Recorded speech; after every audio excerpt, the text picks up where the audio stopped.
Cape Ann Golf Course is a 9-hole course in Essex, Massachusetts that opened in 1931. It costs $35 to play 9 holes and $50 to play 18 every day of the week. There is no weekend or weekday rate.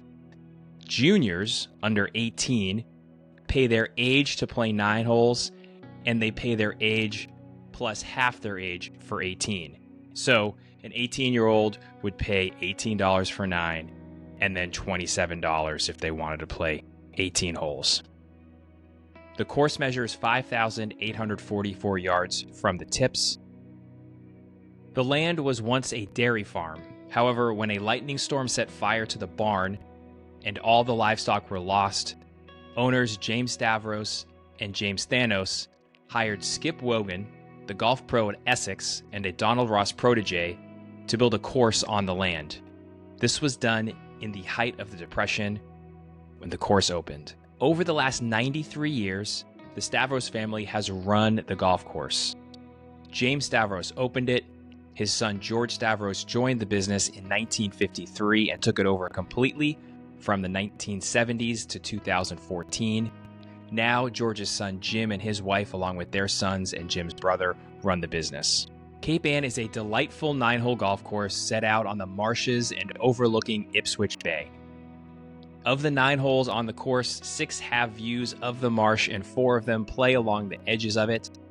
It's a low-key golf course with a small pro shop, a friendly staff, and an inviting, pretty refreshed fairway pub. Anyone that learns to play golf at Cape Ann will learn to hit all sorts of various shots due to the wind, the conditions, the grass. It sometimes can be firm.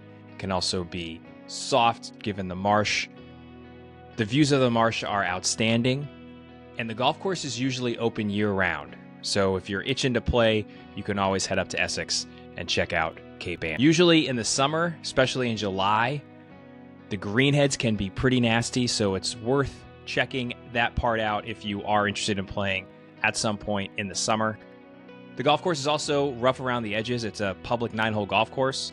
The bunkers aren't in great shape. The greens can be a bit rough every now and then.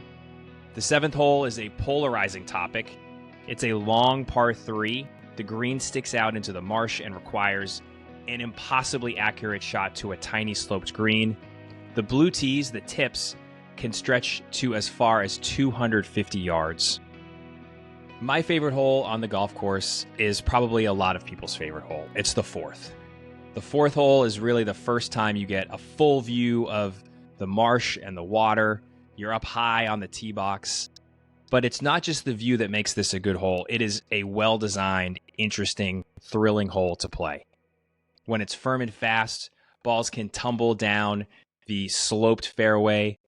The marsh comes into play if you do hit it far enough left off the tee. The green is tucked just between John Wise Lane and the marsh, so you do have to be pretty accurate with whatever iron you're hitting. On a good day, on a firm day, maybe with the wind helping, you could have a little wedge in, but if it's cold and it's windy and it's into your face, you could be hitting a mid-iron into this green and trying to avoid either hitting it into the bunker, the marsh, or potentially onto the road. I'll leave someone who is a far better wordsmith to give you the last word on Cape Ann. John Updike, who was a member at Myopia Hunt, would often play Cape Ann, and he said, quote, "Cape Ann is a more spacious course with a wonderful high marsh view from the 4th tee and an amusing tidal water hole for the 7th.